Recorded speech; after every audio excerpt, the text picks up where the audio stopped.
Welcome to the Health Revolution, the program that shows you how to have a life of vibrant well-being. In a world full of noisy health trends, we bring you clarity.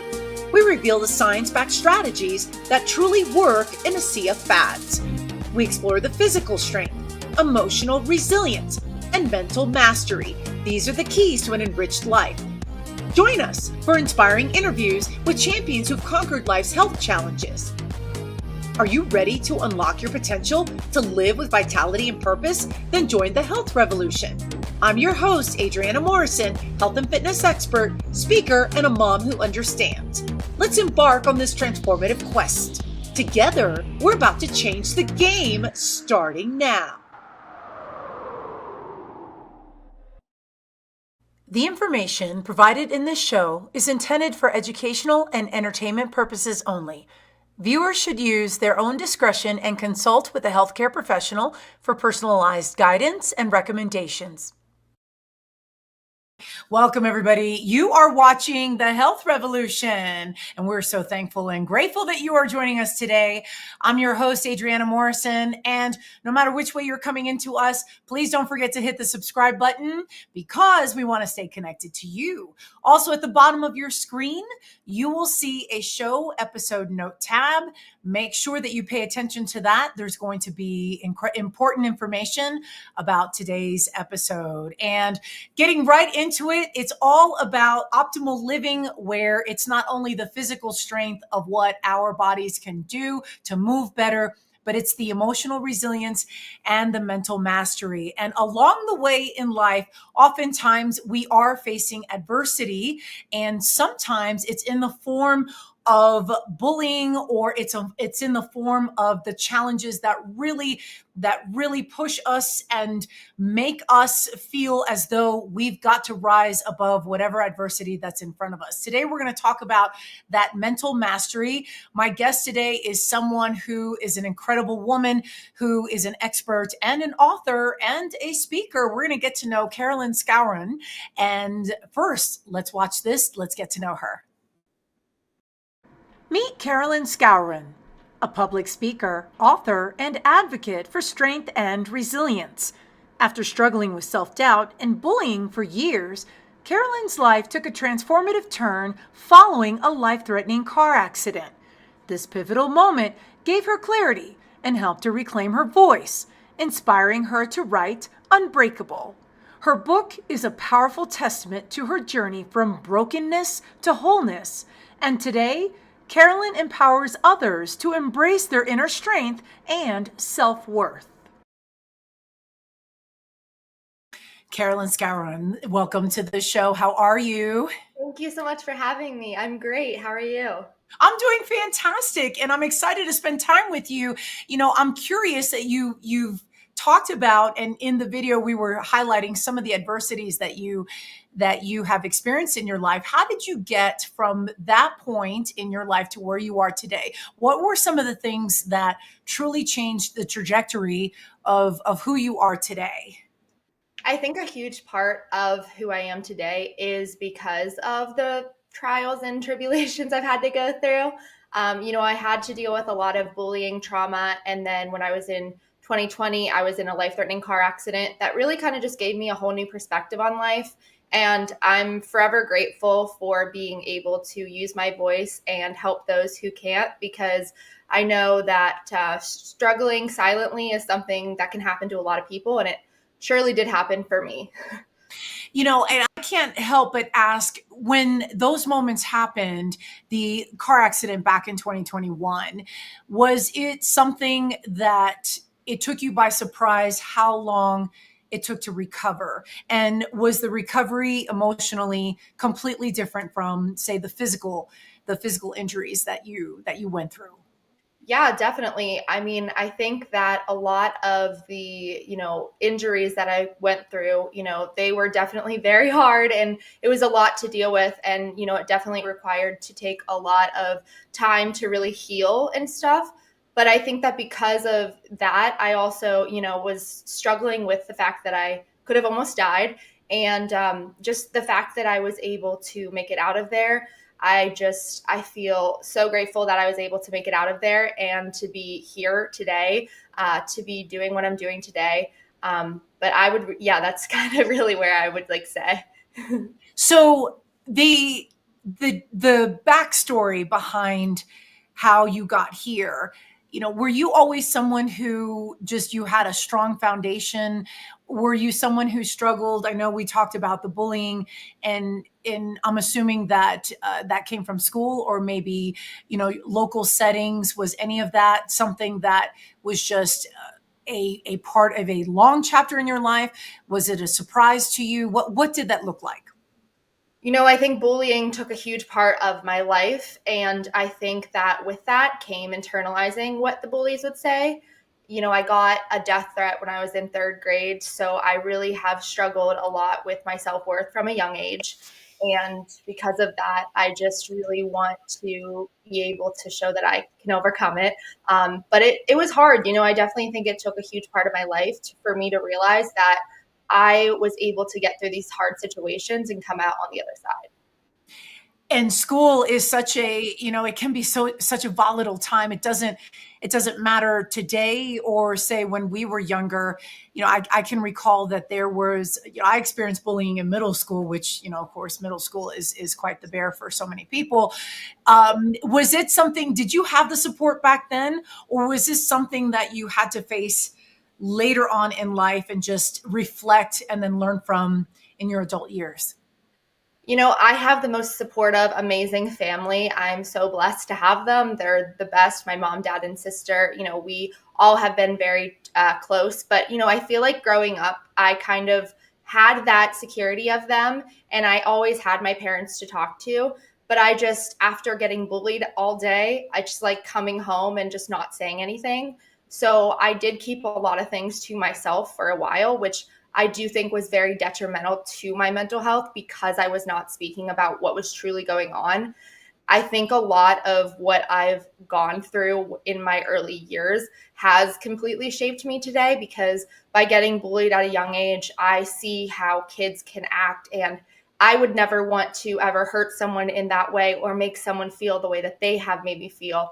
And I think that that comes a lot with what I really just like being able to use my voice and share a powerful message and show that, you can overcome these hard times that you think you might never get out of. But I think it all kind of built from that. And then it just got worse. Were there subtle examples of bullying that maybe you didn't perceive as bullying back then, but looking back, clearly they were? Were there just like the Yeah. subtleties there were? Can you give examples of some things that maybe many of us in society wouldn't recognize as bullying, but that truly are bullying? So, when I was in high school, that is definitely the time where girls are, trying to figure out where they fit in. At least I was. And I didn't really have a lot of girlfriends. And I just remember this one time that I was not invited to this Friday night football game, and everyone always got to go to them. And they said to me, "Oh, we can't go because we actually aren't going to go tonight." But they just lied to me. And then I saw it on social media and I was like, in a way that actually is bullying because you're lying, number one, and two, like you're not being honest with me. You're being hurtful towards me. That's going to make me feel really bad. So that was definitely the first one that came to mind. And did you have a support system at school that addressed it in real time, or was it something that it was just hard to cope with just because of the circumstances? I think it was really hard to cope with, as a whole school itself. There wasn't too much done about it, but I also didn't really want to tell the school because I didn't want it to be like, oh, like tattling, tattletale. So because of that, I definitely did keep a lot to myself in school and wouldn't really talk to the teachers about anything or the guidance counselor. When I look back now and I see that that is a great support system for you at school, as well as having a loving and supportive family, those are great people to talk to as well. And I just wish I would have utilized that more back then. Looking back and becoming an adult and then just entering this part in your life, were there other elements of bullying that surprised you? In other words, was school the only area of bullying, or were there subtle hints as you were navigating through putting one foot in front of the other, just creating your profession? What did that look like?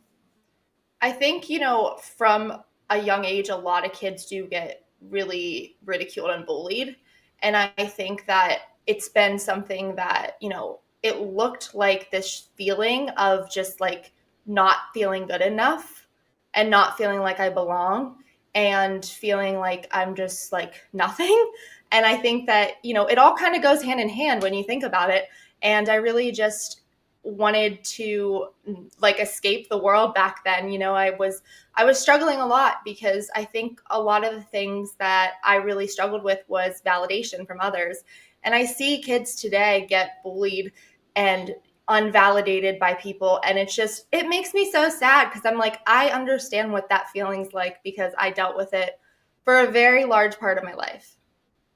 What's it like to use your voice and confront these areas in your life where they played a role? Obviously that they were the big challenges, feeling the discomfort. And I do want to talk about how bullying will resonate in different areas of adult life as well. But what was it like to begin to use your voice? Were there certain fears that you have that maybe is more common? Yeah, definitely. I think, when you first put yourself out there and when you decide to be vulnerable, it is a risk. But it was also a risk that I was willing to take because if I could help even one kid, then I knew that was exactly what I wanted to do. And, as hard as it was to be like, okay, I'm actually doing this now, like I'm being vulnerable, I'm putting my voice out there. Of course I had, what are people going to think? And, are people going to like this? And, should I be saying that, sometimes just kind of going back about what other people would think. But then at the end of the day, I realized that the reason I wanted to use my voice so much was that because so many people tried to tell me what I did and did not think for so many years. And I think that because of that, I really have seen it as an opportunity to be like, I would love to just talk about this and vulnerability and talk about the fact that, using your voice in general is a scary thing, but it's also such a rewarding thing. It really, really is. And it truly is like a emotional, like healing almost. So turning this into a profession, what was your turning point? Your personal breakthrough, obviously, just really beginning to use your voice, but then the turning point as you stepping into a professional role and going forward in the roles that you have today. What was your breakthrough that this was your calling or a sign that you're going to go forth and use your voice to help others? That actually happened because of a car accident that I was in back in 2020. It was a hit and run and the car was totaled. It's a miracle that I'm alive, but I realized after that it was kind of my second chance at life and I wasn't going to take that lightly. I truly had this new gratitude and appreciation for life that I never ever thought I could. I remember just being so like, I just wanted to be with my family and very few best friends. I really realized what was important in life and it took for that to happen. But that's when I realized that I didn't want to struggle anymore and I wanted to help other people who were going through a hard time. And I was grateful to be alive. What? Yes, absolutely. What injuries did you have? Can you share? Yeah, so I had a concussion. They actually thought it was a brain bleed, but luckily it wasn't. That was really scary when you're sitting in the hospital and you're waiting for the results. But that also had a bruised ribs, which almost were broken. But instead of actually being broken, they were just really badly bruised, really painful. I had a knee injury. I had, I could go on, but I really did, my body was definitely banged up from that accident for sure. But it was almost like there were like my battle wounds. Absolutely. And definitely it's great news that that we're where you are today. Did they ever catch the person who Oh my gosh. Okay. No, that's something that like I just kind of put at rest and been like, you know what, karma is karma. You know, if you steal a car and run away, then that's your issue, not me. Right. And I can relate in that right around the same time I had a car accident that I was in an offset collision. Oh And my gosh, I'm the so scary sorry. thing, and it's okay,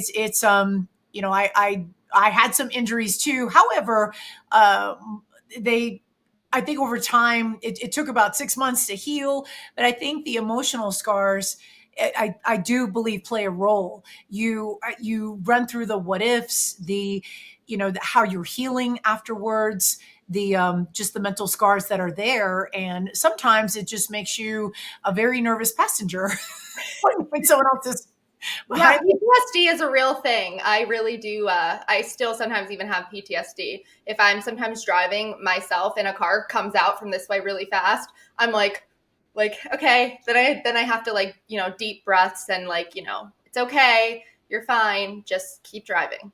Absolutely. So what happened in your, or let me back up. What were some tools that allowed you to continue to heal? So you're recovering physically, you're recovering mentally.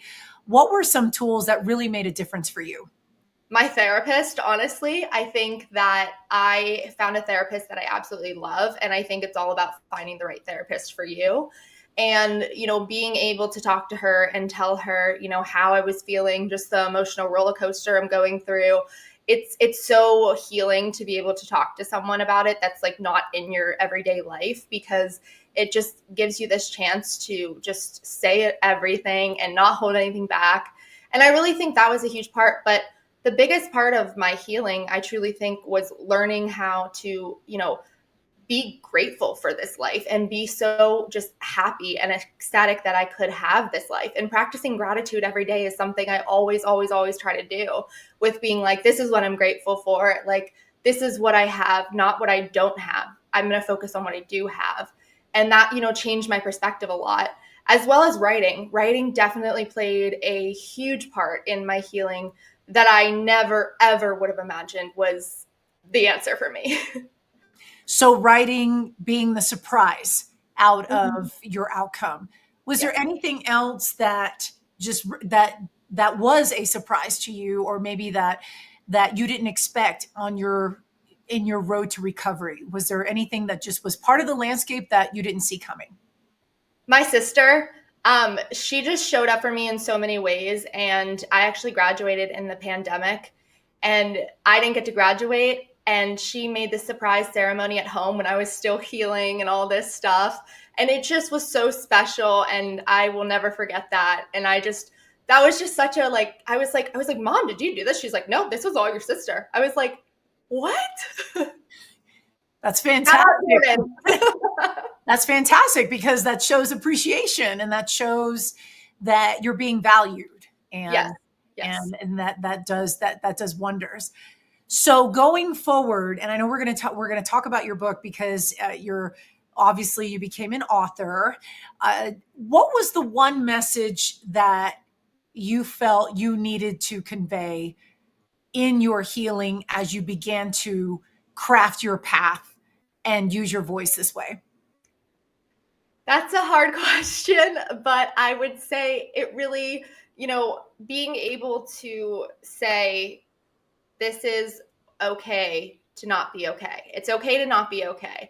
I feel like being able to finally portray that message was so healing in a way that I never thought, because so many people had no idea that I was going through this. Everyone thought, oh, you have this great life, all this stuff, but no one really knew like my internal battles that I was fighting, and just like the all of that I had to deal with on a daily. But I really think, it's okay not to be okay is the biggest thing, because I realized I was like, for all those kids who are not okay, it's okay, but they need to do something about it and they need to get help, because help and buying into the help is what is going to save you in the end, and that's what saved me. I think sometimes that social media plays a huge role in whether people feel like they should look like they're okay when inside that they're not. And sometimes there's that subconscious of, wow, someone look at all of how they present when they're connecting online. Everything seems great, But then on the other hand, we all go through our challenges. And do you believe that social media has a bigger role than we realize with that? Absolutely. I think social media is such a, it can be such a good thing, but it can also be such a toxic thing. And I think that for me personally, social media did not play a good role in my life because, like you kind of said, like people are posting these like perfect moments or all this stuff. No one's posting like the real, vulnerable, raw, authentic version because the reason why so many people are not authentic is because they're scared of what others are going to think. And that's what I used to think too, until I realized I just didn't care anymore because all that mattered was what I thought and what my family and best friends thought. Like that was it. I didn't need the outside opinions. Yeah, and you drive a point home right there. So we're going to get into your book. We're going to talk about some of the things that make up how to have an unbreakable life. First, we're going to take a break. Don't go anywhere. Don't go anywhere. We will be right back after this.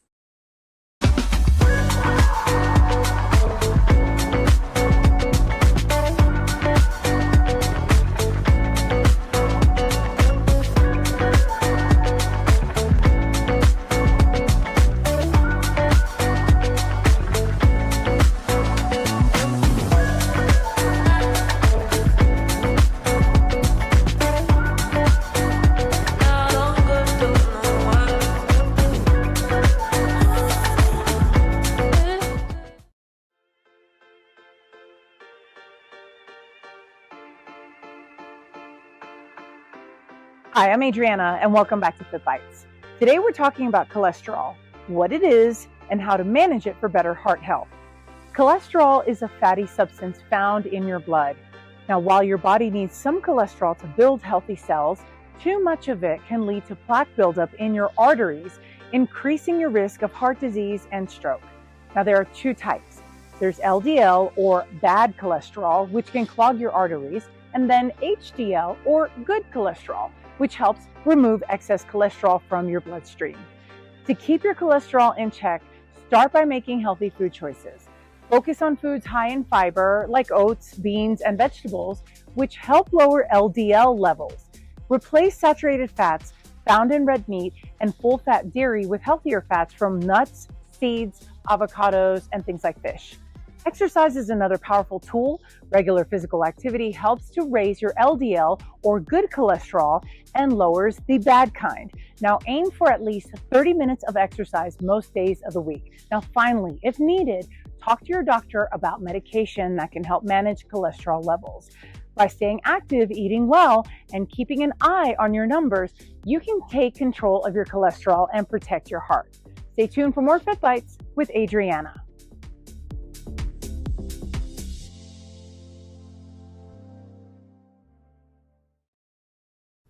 Welcome back to the Health Revolution.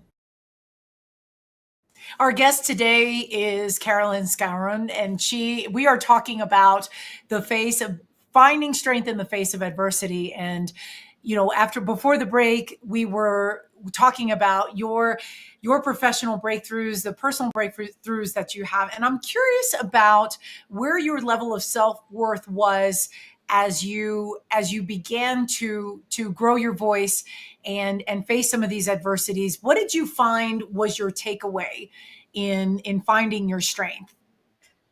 My self-worth for the longest time was not there.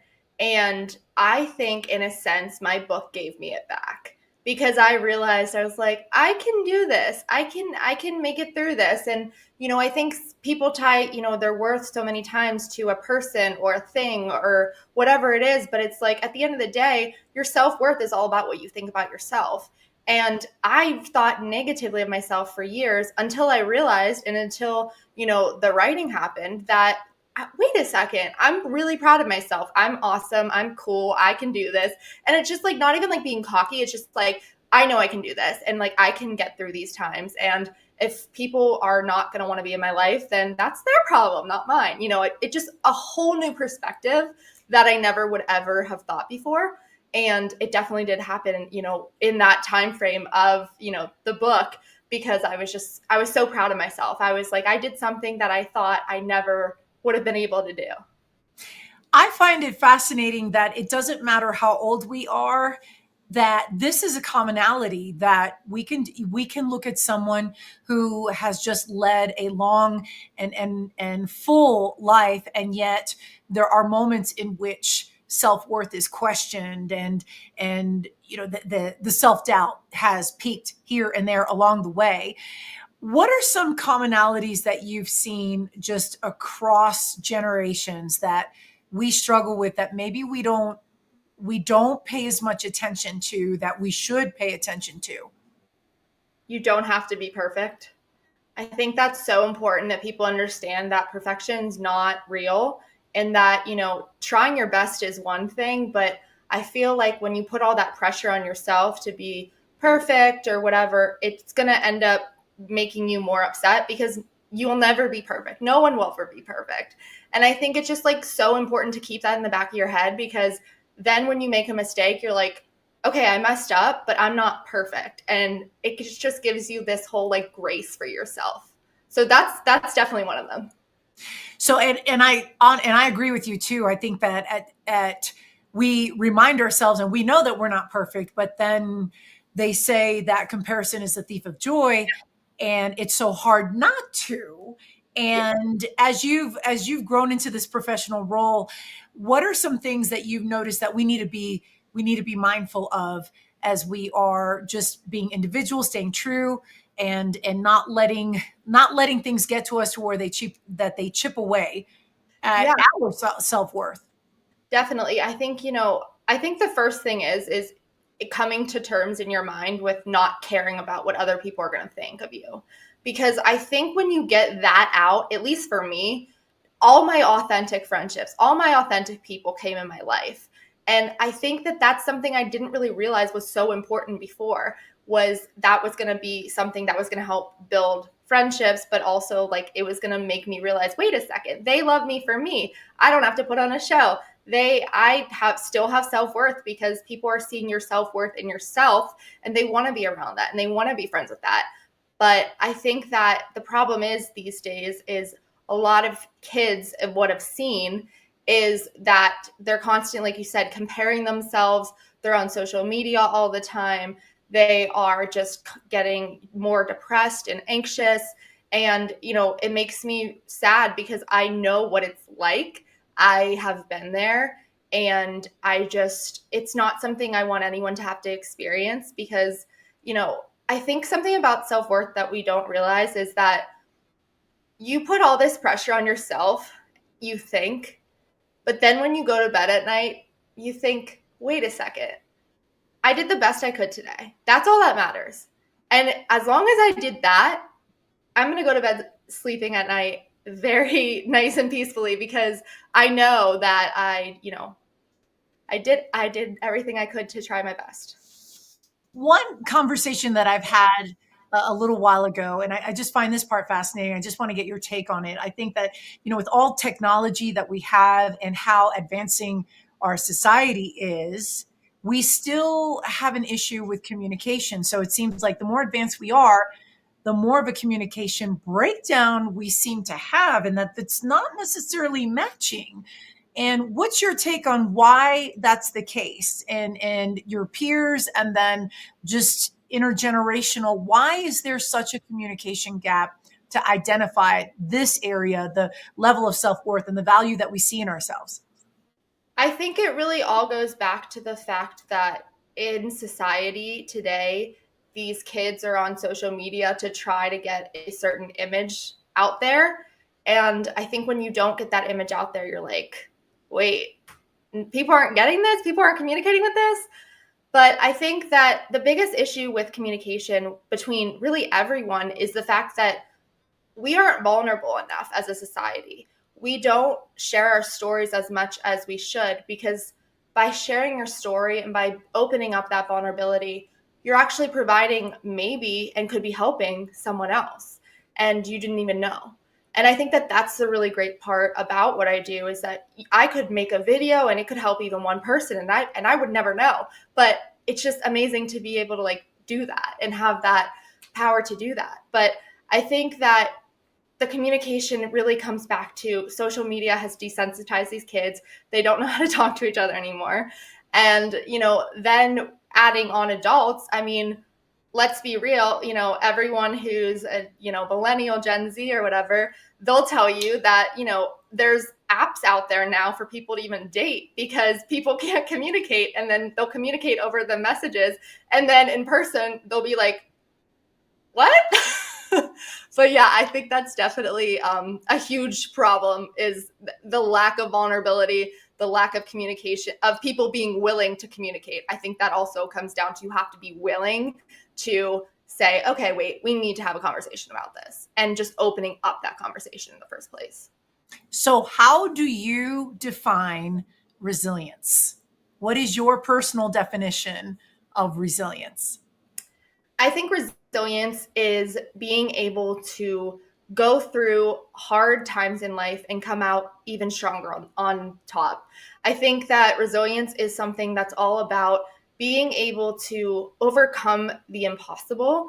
I think it goes to so much of, knowing that you are such an amazing person, because everyone deserves to feel that way about themselves and feel like, maybe like I messed up or whatever. But, I talk about messing up a lot, but that's the truth. It's just like, that's not perfect. Nothing is perfect. And with that said, I think it's just like the whole thing, it just all spirals back, like it all like spirals back together. But yeah, I would say, the biggest thing of resilience is being able to overcome something you never thought you could. And for me, resilience, when I think of resilience, I think of the car accident that I was in. And clearly you are a shining example of resilience. And I want to segue into the fact that you now have the role of author, and you wrote the book Unbreakable. Talk to us about the backstory behind the decision to write and just the framework behind your book Unbreakable. So Unbreakable really started with the fact that I was actually sitting on my couch and I was recovering with my nice little injuries, and I was watching How I Met Your Mother. I remember this vividly. And all of a sudden the number 2 comes to my mind. And I'm like, 2, weird. And that number is just like repeating itself for like a day. And then I realized I've almost faced death not once, but twice. Once by choice, and once just praying that I'd make it out of there alive. And when I knew that that wasn't a coincidence, that there was something to that, I was like, wait a second, I'm going to write a book. And that's kind of really how it started. And I just was like, I'm going to do it. And everyone was so supportive from the start. And then I did it. I was like, I'm going to do it. How long did it take for you to write it? When was it published? So it was published in 2021. It took me pretty much all of COVID. So like 2020 to 2021 was about, so it took like a year. And who is this book for? This book is for anyone who feels like they're just lost in life, or they feel like they need some encouragement, or maybe you're going through something and you need something to relate to.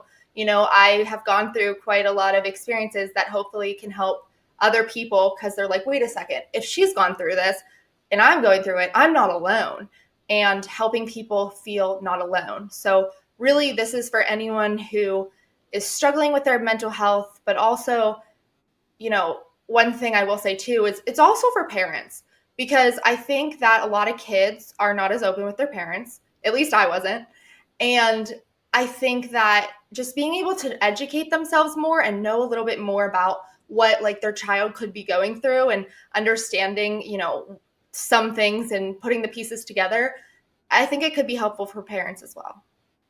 I have a copy of the book here. I just want to show the audience, and there are certain portions of the book that I just want to share for those who are watching.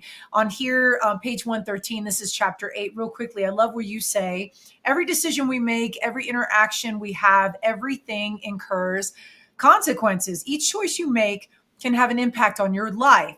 Your choices are either good or bad. The choice to change your life can be unsettling. So knowing your actions can affect not just you, but also people around you carries a lot of weight. A decision can have either good or bad consequences.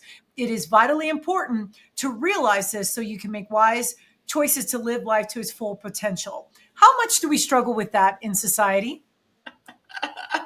Oh my gosh, you were reading that and I was like, okay, so maybe I should have picked the different one that I picked yesterday. I was like, oh, I should have picked the other Chick-fil-A order that I did. I was like, wait a second, I got the wrong thing. Now it's my consequence of I'm gonna have to go back. And it's funny because sometimes it seems as though we struggle with trying to avoid the discomfort that sometimes that shapes our view, shapes our perception of life. That, well, I don't want to risk being wrong, or I don't want to risk, I don't want to feel the consequences. So I just, maybe I'm going to do whatever I can to not feel that. So that does play a role in decisions, don't you think? Absolutely. I think every decision that you make, especially as a young kid too, and I think it's so important to understand, as a middle school, high school, or young adult, decisions you make can be permanent. And I think it's so important to understand that your life is so precious and worth it and worth living, and you have not lived the best days of your life yet. I get that it's hard in middle school and high school. And here's the thing, I could have had the consequences of the car accident and I could have taken it and, been like, oh, I'm just going to be bitter about this and all this stuff.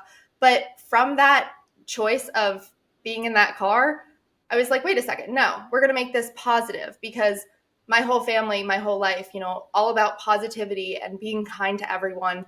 And I think that's another thing too, though, is, the consequence a lot for people is not being kind, and then they have backlash, and that's just always a mess. I honestly believe that when it comes to people's reactions, or say our reactions, because I've gone through this too, that the areas where we struggle the most is because where we feel powerless to a situation. And as you talk about your car accident, and I think of mine, I remember being in that neck brace and just getting upset that I couldn't move, not the way that I wanted to, and that I had to trust the process.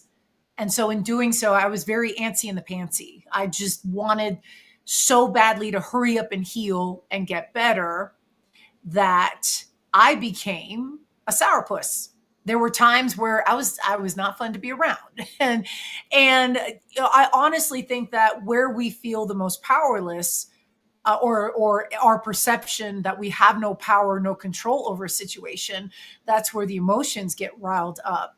And what would you say to someone who is in a situation where they're physically unable to, that they have physical healing that they need to do, whether it's a car accident or whether it's something that unexpected, or maybe something, an illness that's debilitating, for example? What would you say to them that helped you? I think the biggest thing I realized is a lot of things that I had to do after the car accident were physical therapy. And with that, I sometimes did not want to go. I was like, oh my gosh, I have to go here again for my knee. And as upset as I got about it, I realized your injury could have been a lot worse. And I always tried to tell myself, I was like, this could have been so much worse.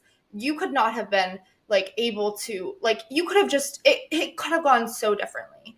And so every time that I was angry about it, I just remembered I have to put things in perspective.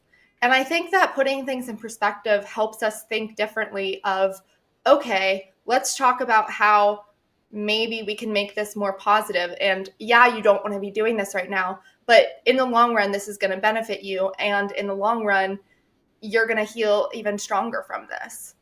So I think the reminders are huge, even when we don't believe it to be true. Like, well, there are times in life where it's so easy to think doom and gloom. And at the same time, just the process to navigate, it's very testing. It tests our will and our gumption to stick to it, and just continue to put one foot in front of the other, as you're putting. And there's a lot more that we're going to cover. First, we're going to take a commercial break. We're going to be right back. Stay right there. Don't go anywhere. We will be right back after this. Thank you so much for watching The Health Revolution. Our show is growing, and it's all thanks to viewers like you. No matter how you found us, please hit the subscribe button so we can stay connected and continue to deliver amazing content to you. Introducing Launchpad, the perfect partner to help you launch your dream project to the world. We know that time is of the essence, and we're here to help you make the most of it. With Launchpad, you'll get access to the most advanced digital tools and strategies to take your idea from a mere concept to a fully fledged success. Whether you're an aspiring entrepreneur or a seasoned pro, we have everything you need to make your mark in the world. Launchpad, your ultimate launch partner. We can take our own health into our own hands. Okay, so we'll kind of expand on that. So I take a lot of vitamins every day. Long before I started this business, my wife has had me taking my vitamin C, my B complexes, amino acids every single solitary day, and I still do, even though I still do IVs as well. But when you take vitamins orally, you get 15 to 20% of them. Some people get less because they have autoimmune issues. Some people have a lot of inflammation issues, whatever the case may be, so they don't get the absorption that they need to be getting. So they don't get their immune system built up. Doing the mobile IVs, I'm able to take your immune system, I'm able to naturally boost it.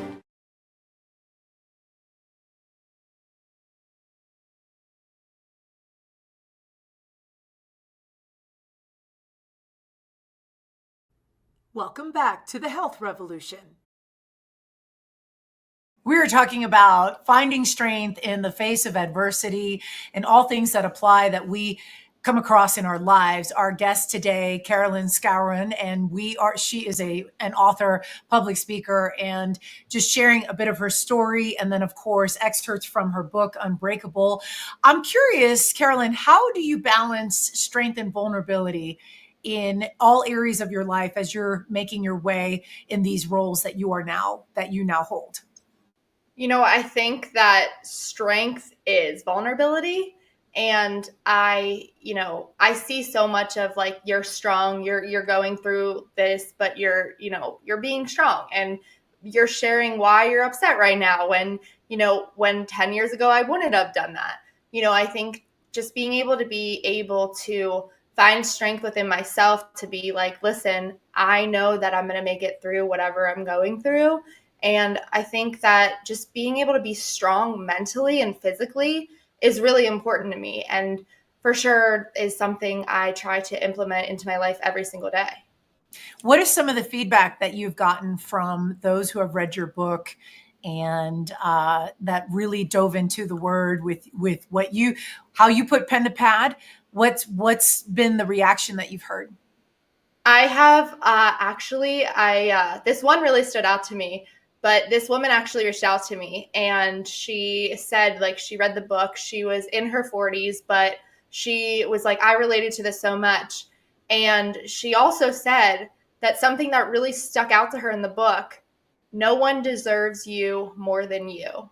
And so it just all goes back of loving yourself and being able to be strong and courageous. And I really just think that, having that feedback from one person, I was like, wow, like that's amazing. Like that made me so happy because I really just wrote it to help one person. But ultimately, if I can help as many people as possible, that's the goal now. And I just, it was such a nice, just like heartfelt thing to just be able to receive. And I, really appreciated her message a lot. And I know that I definitely, have seen some other great reviews as well. I also saw this one that was talking about how they first read my book, they didn't relate to it, they put it down, whatever. Then something traumatic happened to them. They picked up my book and it helped them.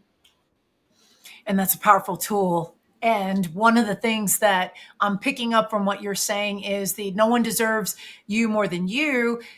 Again, just stepping away from comparison. On page 141, I want to pull this as well. You write, trying to compare yourself in your life to someone else's is one of the worst things that you can do. I used to do this every single day. Trying to be the best or look my best was something I always tried to do because I wanted to be, quote, just as pretty as other people. And then you continue to write, I would self-deprecate over and over again to the point where it became destructive. Society gives the impression that if we do not look a certain way, then we're not pretty or attractive or handsome to others. And I think that you share a powerful illustration, because it's still, even though we know we're not supposed to compare, it seems like societal pressures are still there to one eye out for who's around you and be better than, but the angle in doing so just doesn't necessarily elevate your best self. Would you agree? Absolutely. I think your best self is being authentically you. And I think we live in this society where everyone's taught that they need to be the same as everyone else to fit into the groups, to fit into the mold. And, I see, the beauty standards. I mean, all of that too. I think that that's just gone out the window. And I think that that all comes back to being able to be like, listen, like, you are beautiful and it's true. And if you don't believe that, well, you will if you keep telling yourself that. But it's like trying to be a certain way for other people, or, to make others like you, or, to make other guys attracted, girls attracted to you. It's not right, because you're not being your full self. And it's part of elevating that bar, the bar that you have on you for self-care. And I think that honestly, as we're talking about this, this transcends across the board with age. I think that, there's still so very many of us who of different ages that this is still a struggle, especially in the starting over phase. In the, you have life changes, if relationships change, if even though there are people who are older, this is something that does come up. And I just wonder, what would you say to the viewer who's watching, who's like, well, that's me, but maybe I'm supposed to have my life together. I don't know. I don't even know where to start to lay that foundation. What would you tell them? The truth is, no one has their life together, and anyone who says they do is a lie. I really think that it all stems to the fact that you have to be like, listen, like, I know life isn't perfect. I know I'm going to go through some things, but I think, just understanding that you don't need to try to be someone you're not. And you don't need to try to measure up to a standard of society, no matter what age you are. I think it's really important to stay true to yourself and whatever that is. And I think that we've gotten in this society now that's so obsessed with looking the best all the time. And that has led younger girls even to thinking that they need to look a certain way. And that makes me really sad, because I have some of my best friend's daughter who is 8 years old. And when she grows up, I want her to see beauty as, hey, wait a second. I'm amazing the way I am. I don't need to change myself. If everyone else is doing it, I'm not going to do it, because it's not me. And, for me, that's something that's important to me, is just staying, natural and true to myself. And I always have, and I always will. And newsflash, as you're getting older and older, there's that pressure of society thinking a certain way about women, that I think that now is the time to lay that foundation of, we're going to step into what really makes us shine versus societal standards of what is the definition of beauty, and what is the definition, what is acceptable, that is beautiful, but that you can make your mark. And having more conversations like this will make it more conditional for, say, women across the board to say, wait a second, yes, I'm going to honor me versus what society thinks that I need to be. And so you're starting off on the right foot. And this is exactly this is where we need to go for sure. And we're going to take a quick break. When we come back, we are going to learn a little bit more about Carolyn. Stay with us. Don't go anywhere. We will be right back after this.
Welcome back to the Health Revolution.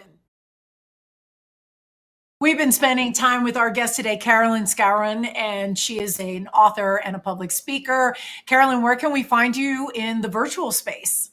Yes, I am on TikTok for those of you who do have it. And I'm also on Instagram. It's Unbreakable by Carol. And I am not really as techy with like the whole Twitter thing still. I haven't done that. I might have one from forever ago, but I don't use that anymore. But yeah, those are definitely the things. And then also, of course, my website, which is carolynsophia.com. And there you can actually find the book, also find out more about if you need a speaker for your school or group or community. There's a book me form or connect with me form. So really you just have to fill that out and then I'll get right back to you and we can set something up. So some of the different settings and environments you speak to are in public schools and different groups such as that. Yeah. And what do you have going on for the remainder of 2024 going into 2025? The remainder of the year, I'm really focusing on revamping myself so that next year I'll come back even stronger. But I have a couple tweaks I'm making in my speech. And, I think it's just going to be even better next year. But stay tuned because it's coming back stronger than ever. And I'm really excited to, have the opportunity to speak. But if you do need a speaker, I definitely am available. But I think really just focusing on that a little bit and then also to just trying to do as much as I can with, speaking and with the book and podcasts. I definitely have, gone on some podcasts and that's been really cool. So really everything like that is just, is where I'll be. Now you have a podcast, right? What's the name of it? Oh, it's Coping with Care. I have a podcast. Yes, I do have that as well. And I need to actually make a new episode. But the thing was, is I was editing it and I'm not the best editor. I'm not very techy. So it will be back soon. I'll get a guest on there. So if people want to hear more, sure. At least being transparent is a level of vulnerability that allows people to see the real you. So that's always good. Yeah. And so the book is called Unbreakable, and obviously it's available on Amazon and also Unbreakable by Carol, her website. Carol Skowron, thank you so much for spending time with us. Thank you for being here. Yeah, of course. Thank you so much for having me. This is a blast. And for our viewers, of course, you can find us on the web. Our website is thehealthrevolutiontv.com. There you can subscribe to our newsletter. You can also email us with any show episode ideas that you have. In the upper left-hand corner of your screen, you'll find the QR code. If that's easier for you to grab, then so be it. And then, of course, every single Tuesday and Thursday, you can find us on E360 on the Achieve TV channel. 10 a.m. Pacific and 1 p.m. Eastern. That's all the time that we have today. Until next time, take care of yourselves and we'll see you soon.